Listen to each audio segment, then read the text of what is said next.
Good morning, my name is Duncan Milwain and I'd like to welcome you to this part of Bradford Cathedral's Eco Extravaganza 2020. First of all, just an explanation, I am going to be talking for the next sort of short period of time about cooking from leftovers, whether that is stuff that's left over in your fridge. Today is Friday, the end of the week, and it's looking a bit thin on the ground here, or whether we're talking about specifically surplus food that would otherwise have gone to waste. And I'll cover both of those during the course of the talk. I'll also give you do a few recipes. They're very, very simple things, nothing complex at all, just as examples of how you might use surplus food or food leftovers at the end of the week. Just a little bit about myself. I am not a professional at all, just a random average person who just cooks at home. I got involved and I've been interested in food for a long time, and I got involved in the issue of surplus food and the issues that come from that in 2013. And again, I'll give you some of the background to that later on. But first of all, thank you to Bradford Cathedral for hosting this really important Eco Extravaganza this year, and thank you for inviting me to be a part of it. The reason we're here is that we were hoping to be at the cathedral cooking in their kitchen, but care of the coronavirus, we were hoping to be, we had to relocate and come to my kitchen, and I was expecting until a couple of days ago to have a couple of people filming me doing this, but as it is, with the new restrictions, we're now limited to me and the iPhone. So if this jumps at various points, or if I turn my back, I can only apologise, but it is really just me and the phone this morning. So apologies in advance for any technical issues. So first of all, the issue of food waste, it is a very real one. 1/3, somewhere between 1/3 and 40% of food globally gets wasted from the field to the plate, and there are a whole raft of different causes and reasons behind that waste, some of which may be quite difficult to deal with. Others, I've been involved with projects that are seeking to try to address that problem, and some of it we can try to deal with at home, and that is partly what today is about. So I'm going to do 4 very simple, I can barely call them recipes, they're just things you might do with waste food. And what I've done as I was putting this together, I thought, well, there's actually a logical sequence for me in these 4 recipes. The first one is one of the first times that I remember coming back and looking at my fridge. I think it was actually after a holiday, and there was quite a sort of sad selection of things in there.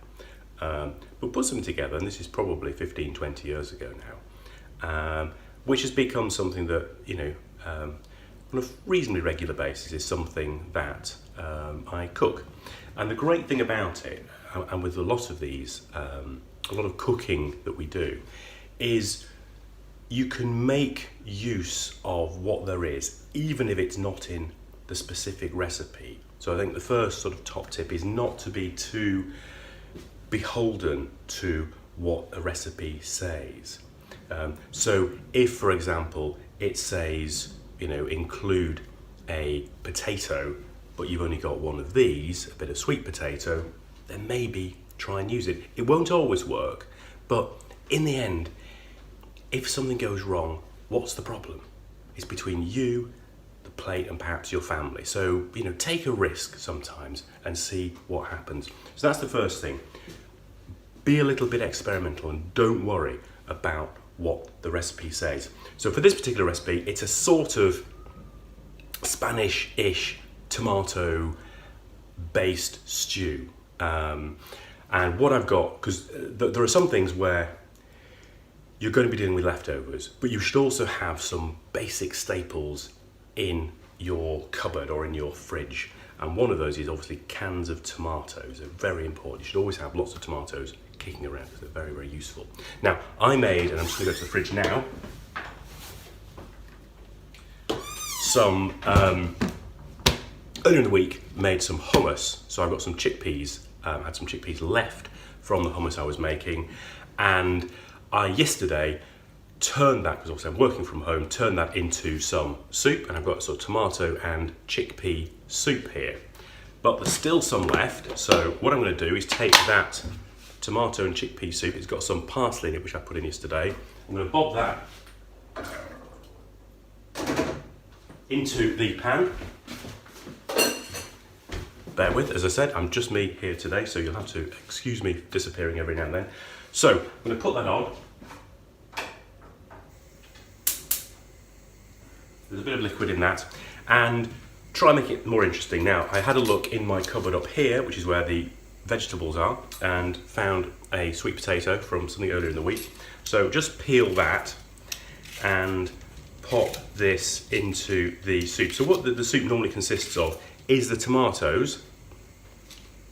Then I tend to put two different, there's nothing special behind this, but this is the way I do it. Put two different types of carbohydrate in it. So it could be potato and rice, it could be pasta and potato, it could be, as I'm doing here, sweet potato and something else. I don't know what it'll be yet. It's actually the chickpeas, I've just remembered. Those are the two things that are going in this particular time. Then, once these are in, leave it, let it heat up and boil. And depending on the vegetables you're putting in, let them go soft. So in this particular case, sweet potatoes will probably take about between 6 and 8 minutes. Depends how small you cut them, but these are about that size. So we'll pop those in. I'll put these on the chopping board for the moment. And then, to make it more interesting, what else have you got lying around?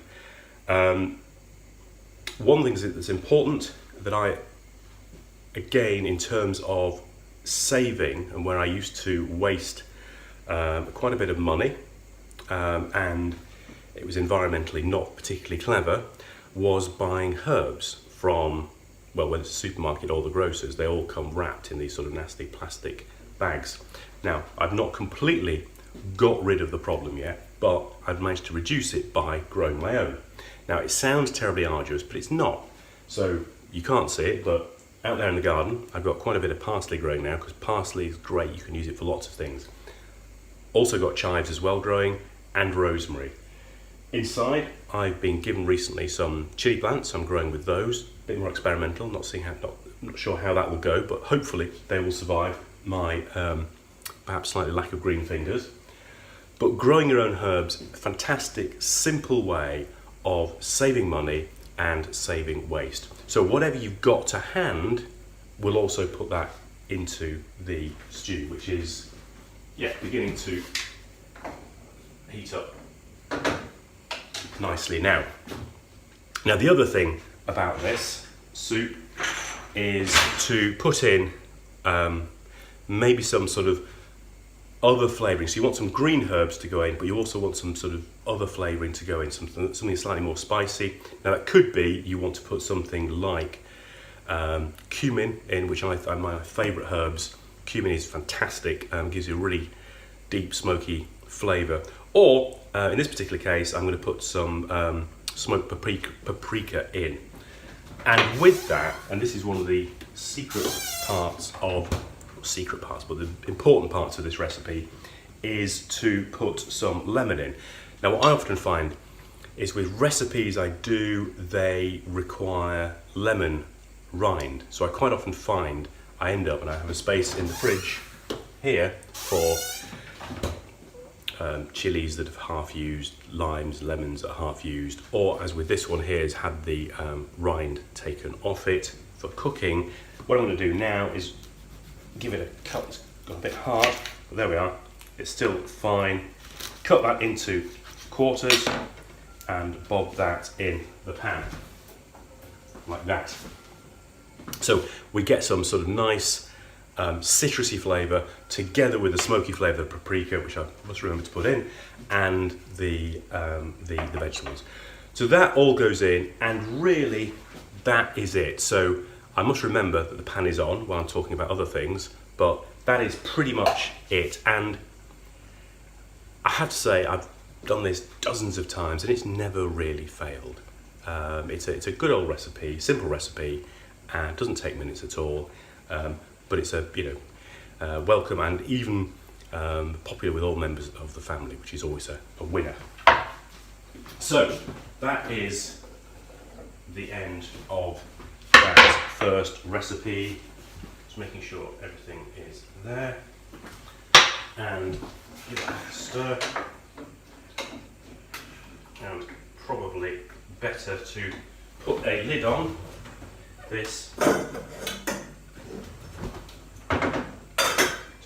Right, let's hope that works.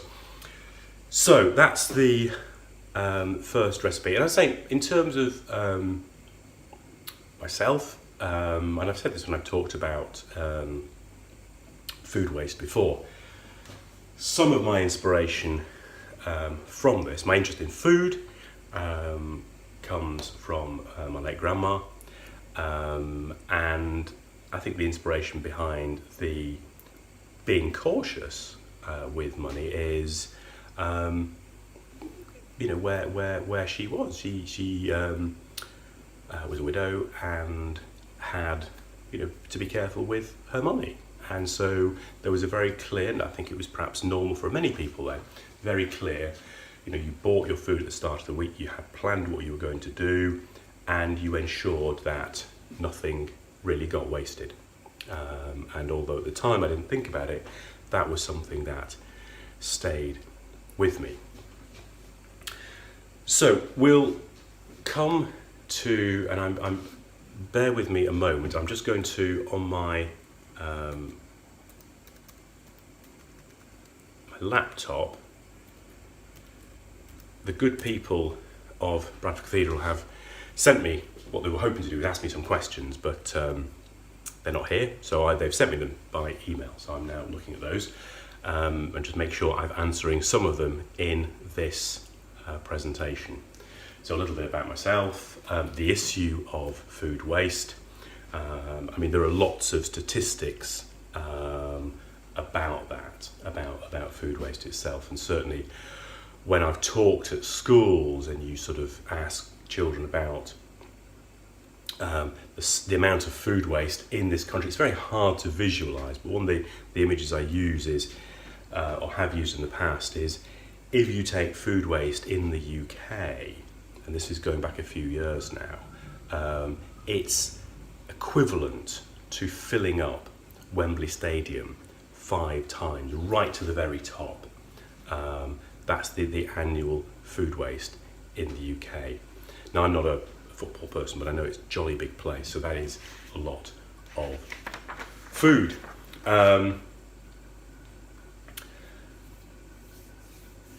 And there are a number of issues from that. There's the environmental issue, which we'll come to in a while. There is the impact that our waste has on other countries, and again, we might look at that in a while. But there's the simple basics, as far as we're concerned, of it being a waste of money.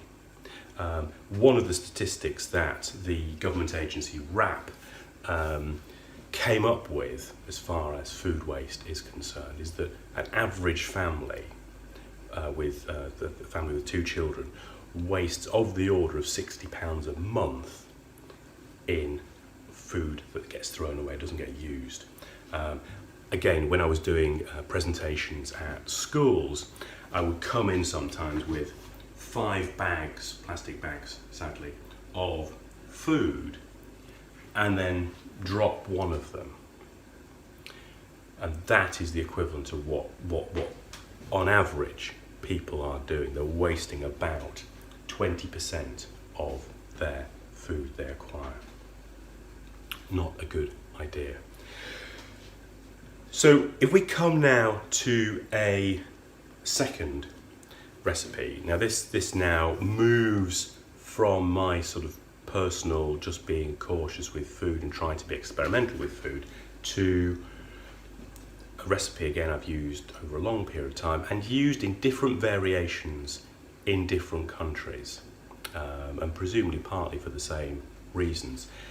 The version that I first learnt time back is the Italian version, panzanella, which is a rustic salad from the south, primarily from the south of Italy, peasant cooking, using up the ingredients they have got the most of and making use of that, and fantastic simple salad. But we can adapt it, and again, bearing in mind, going back from what I was saying before, when I'm making this salad normally, you will use some bread that's gone left over. Now this, has gone a bit hard. And so not much good. I mean, I suppose you could toast it, but not great apart from that. Some bread and some of what I tend to keep in the fridge are a couple of these old takeaway tubs and stuff that is going to, looks like leftover, put in one of these, and it may then be able to be something that I can use over the later part of the week. So rather than just getting rid of it straight away, keep it and see whether you can use it. It may be the case that sometimes you can't use it, but what we'll try and do is see what it is we can do with this. So today, I've got some salad here, some bits of salad, and some tomatoes. I got some tomatoes, some of them grown by my mum, and there's just one of those left, and a couple of others I got from the local stores earlier in the week. The salad, very simple.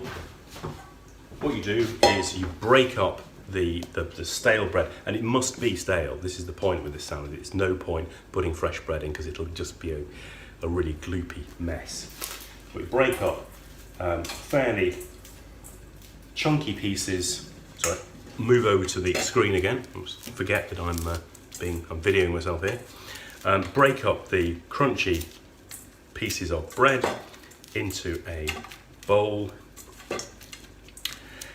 If it's gone really hard, then probably, as here, put just a small sprinkling of water on it. So bear with me while I go to the tap.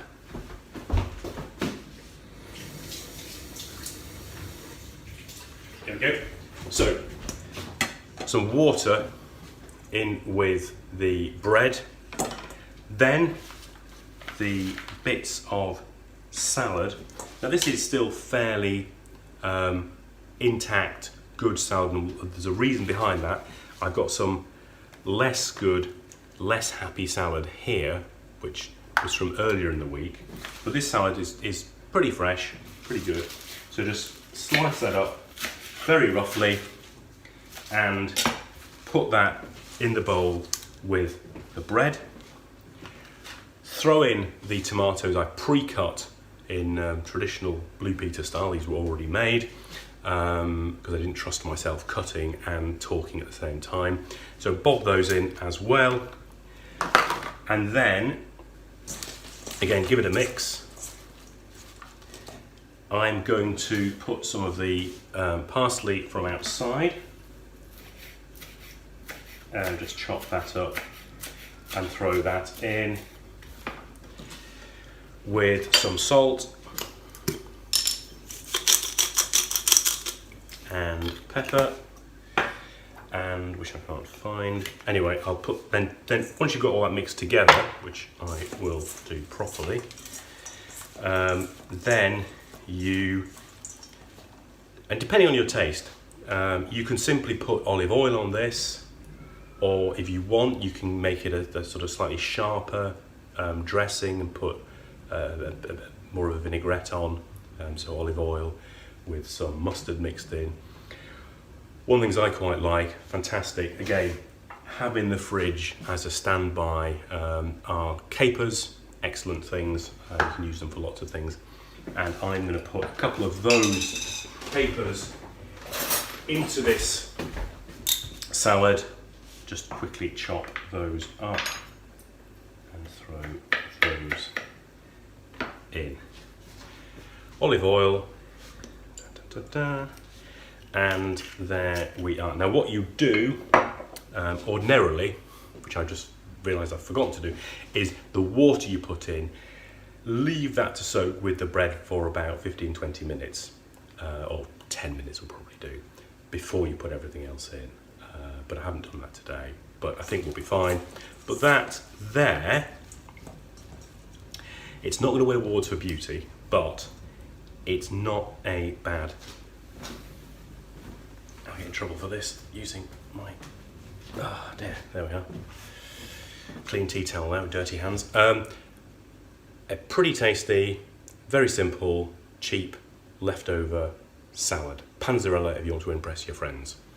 So, that's that. Check the pan. How's the pan going? Yeah, it's boiling, and it's, just to prove this is live, it's caught slightly in the bottom of the pan, so I'll turn it down. I think we're okay. Push those lemons down to get some of that flavour through. So, looking back to my getting involved with surplus food, this was through my work as a lawyer, and one of the person that became a client of mine I did some work with set up the first surplus food cafe in the country, in Armley in Leeds. It was called the Real Junk Food Project, the Armley Cafe, and I got involved with what they were doing, liked what they were doing, read about the subject, discovered what an issue food waste was, and through that, this was 2013, by 2014 had then decided I wanted to do that myself where I lived in Shipley in Bradford. So set up the Shipley Food Project and opened in 2014 what was then called Saltaire Canteen. And what we were doing there is using entirely food waste, food that would otherwise have got thrown away, which we collected from a number of stores and wholesalers in the district. And I can still remember pretty much the first day in the room that we'd sort of decorated and got ready, the cafe, and getting about 5 bags, big black polythene bin liners, of unsorted pastries and cakes, the sort of things you find in your local supermarket, all in these bags. And we managed to use a good proportion of them. But the really sad thing was that because the way they'd been treated, they'd just been thrown in these bags, a lot of them had gone sticky and messy, and there was cross-contamination by some that had nuts in. And, sadly, there was not a lot we could do with a good proportion of it because of that. And it was that sense of waste and carelessness and lack of care and love for this food that really, I suppose, then drove me to say we've got to do something about this. It was the personal reaction to what I'd seen was the thing that then got me more involved in what we're doing. So I then got involved and set up the canteen, and we ran that then for about 3.5 years, gathering food from all around the district and turning it into fantastic food. We had a really great team there of volunteers and paid staff, and we produced some really good food. But the other important bit of what we were doing there was all the food was available on a pay-as-you-feel basis. There were no set charges for the food. It was all available, so you could pay. And we did get people paying little or nothing, and that was fine. Equally, we got people, and I remember once we got a group of 4 on a Saturday. At least I think it was then. We don't know, because people gave in brown envelopes and sort of put their money in, so we don't know. But I know at the end of the day we pulled out £40 for 4 bowls of soup. And that was the beauty of what we were doing there. The overwhelming majority of people got what we were trying to do, and therefore understood the concept and gave and helped where they could. And that's part of the ethos of what we were trying to do, that everyone can give something. So even if financially they were not in a position to give, they still have skills, talents and time that they could give to what we were doing. And it was creating that community was what we were trying to do. We were using food as a means of developing a community, and that's what we were doing there. Now, the great thing for me now is that we're going to start doing something similar in the centre of Bradford. I've recently taken a role at the new Fountains Church, Bradford, and part of that role is to open a cafe in that building, which is just between the Media Museum and the Alhambra, for those of you who know the centre of Bradford, which hopefully all of you do. And we'll be moving there, and we'll be having a cafe there based on the same principles, so using surplus food and making it available on a pay-as-you-feel basis. And that'll be coming toward the end of this year, early 2021, coronavirus aside. So that's what we are doing. A next small recipe. This is now going back to using the rather sadder bits of salad here that we've got.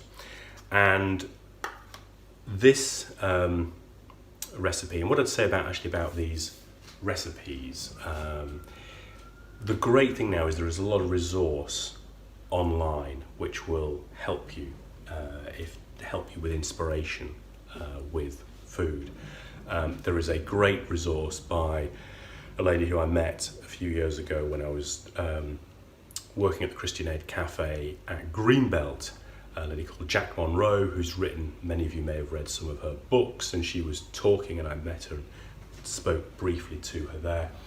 This is one of the recipes that is from one of her books, available online, but there are variants of it, leftover pesto, and effectively it's creating your own pesto from the bits of green at the end of the week, and it is unbelievably straightforward. It is simply taking these bits of sad salad, just bear with me a minute while I turn my back on you, popping these in the food mixer. Now, in her book or online, she says that she enjoys doing this using a good knife and just chopping it up and getting out your the stresses of the day. But I'm cheating slightly and using the food processor this morning, but either will do. So together with the leaves, and they come from partly from a lettuce that I had, actually there's a little bit more here which I can use, but also one of those bags of salad you get, and either you find that you eat 2/3 of it and then there's a little bit at the bottom which very quickly gets a sort of bit of juice in it. It's not very pleasant. So those bags of salad, if you get that, actually again one of the recommendations would be to take it out of the bag and pop it in something like this, which is open, is less likely to go slimy and horrible. But you can also find those bags of salad often on offer, reduced in the supermarket. So it's sometimes a way of making this by buying stuff from the supermarket, because this will often be in the reduced aisle. But all you do is put in that together with which I'm just chopping now, a clove of garlic. This is exciting for me, chopping and not looking. Sure it'll go well. Popping that garlic, which I'm making a bit of a mess of, there we are, popping that into there, just check the pan again. Add some water to that, as it is going a bit dry. Just bear with me. And together with that, putting a small amount of lemon juice, and again, I tend to find that recipes don't always have exactly one lemon's worth of lemon juice in them, so you end up with bits of lemon juice left. And here's a bit from a couple of days ago, so bob some of that in. Again, I think what you have to do with these things is develop a sense of what you like. Recipes will often be based on the taste of the person doing the recipe. You may prefer things spicier, you may prefer things tangier or less tangy. So I'm going to bung in all of this lemon juice, which is probably, I don't know, a couple of teaspoons there. I'm going to pop all that in there, together with some salt and there we go, and give that a blitz for no more than a few seconds.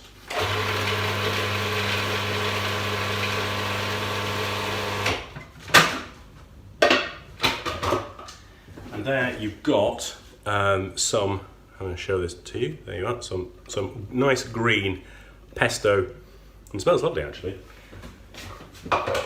So depending on the leaves you use will depend on the nature of that pesto. It could be more peppery if you have rocket in, or it could be slightly less or pungent depending on the leaves going in.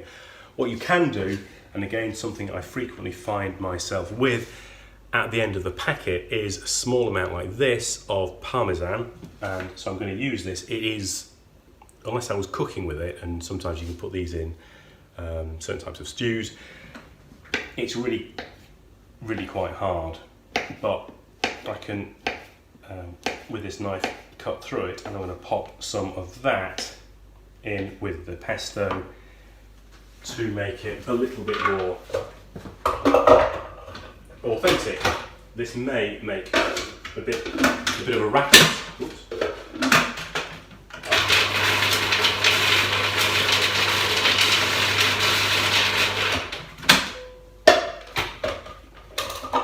Yeah, and that's broken down reasonably well. I'll just try a little bit of that. And it's at this point I remember what I've forgotten, which is some olive oil. So a small amount of olive oil will go into that as I'm mixing it.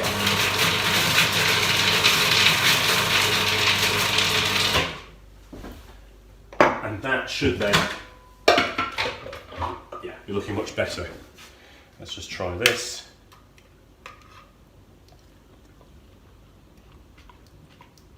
Yeah, that's grand. So there we have it. Leftover, that was quite sharp, leftover pesto. So going back to my journey and issues of food waste. And why does it matter? Well, it matters because if you think that we are, as I say, wasting that volume of food, apart from it just not making any sense, if one thinks about the environmental impact of it, it's considerable. So we may not think about it when we throw away the bag of salad. We might not think about it when those tomatoes we just sort of put into the bin. But if we think about the effort that has gone into producing them, to farming them, to growing them, the land that has been, the soil that has been, if not exhausted. And one of the things that is the shocking statistic that I remember reading a couple of years ago, that the common consensus among scientists is that the soil in its current state and being used as it is has about 60 more harvests before it becomes exhausted. Now, it's one of those things that's not talked about as much as climate change itself, or some of the other more obvious impacts of what we're doing in terms of our environmental degradation that we're causing. But this issue of soil becoming exhausted and not being able to produce the crops that we are used to is something that, you know, it probably won't impact me in my lifetime. But for those of you with children or grandchildren, they think forward 60 years if we carry on behaving the way we are. In terms of the food waste, we can continue to do what we can do, and we can continue to use huge volumes of water in producing crops. We can continue to cut down more and more parts of the rainforest, which again has double or probably triple negative impacts, again on soil degradation, on erosion from those areas, on the reduction of the rainforest, and the reduction of the effectiveness of the greenhouse gas capture by those rainforests, often described as the lungs of the earth. All those things, and even ignoring the human impact of the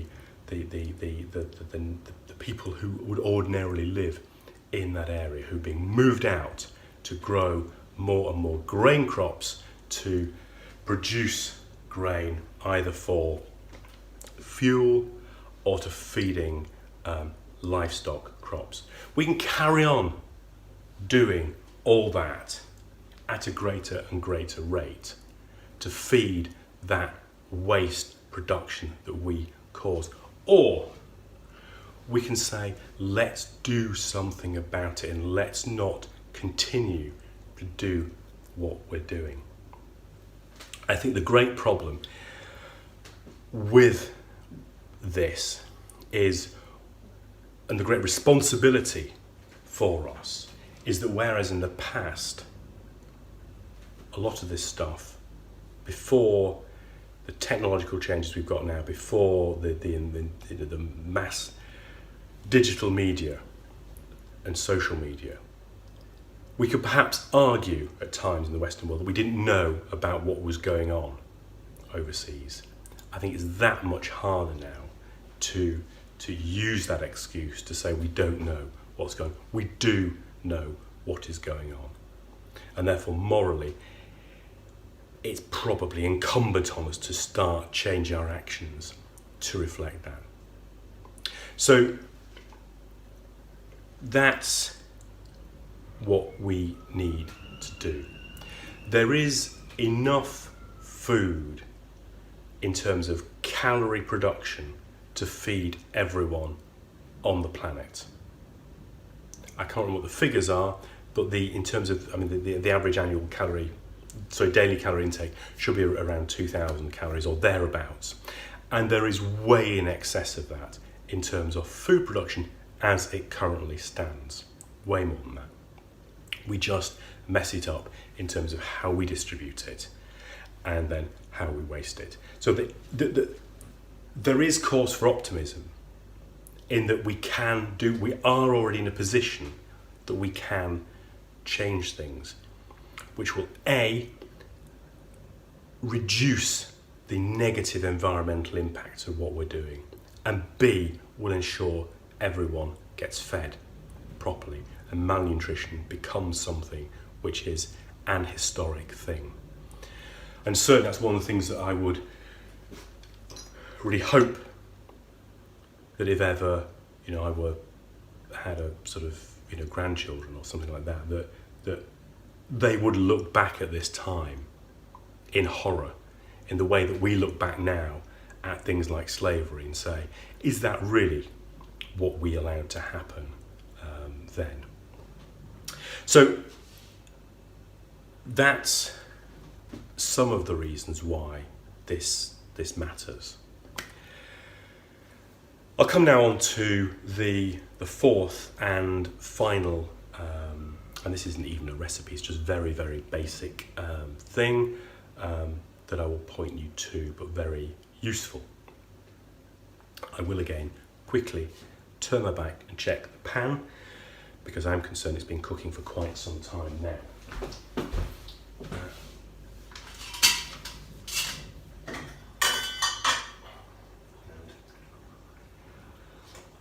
Well, it's definitely hot. It's definitely hot, and it's lovely and tangy and spicy. The chickpeas are well done. I'll take the lemons out. I think in truth, the sweet potato is fine. So that's now ready. Excuse me. That's fantastic. That's fantastic. So that's my Friday evening dinner sorted out. The final thing I'll just bring to people's attention. This moves on from, we've looked at using what we have left over creatively. We've looked at the real leftovers and bits that we might throw away.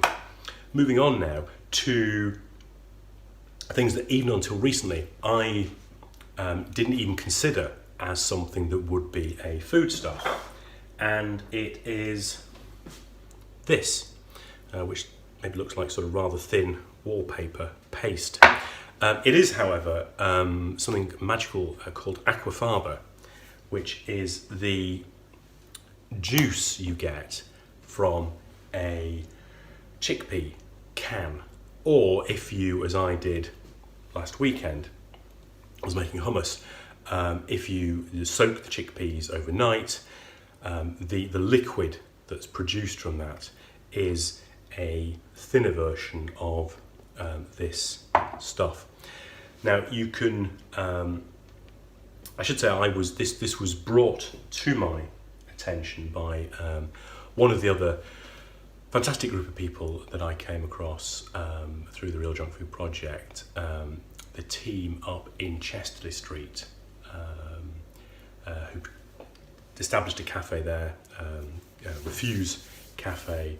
So Nikki and Mim and the team there, who have been a huge inspiration to what I've been doing in the last few years. They've got a fantastic community venture going on there, doing this sort of stuff.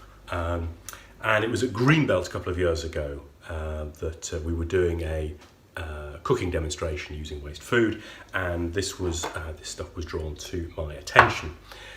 It's great because it's a source of protein and it mimics egg white.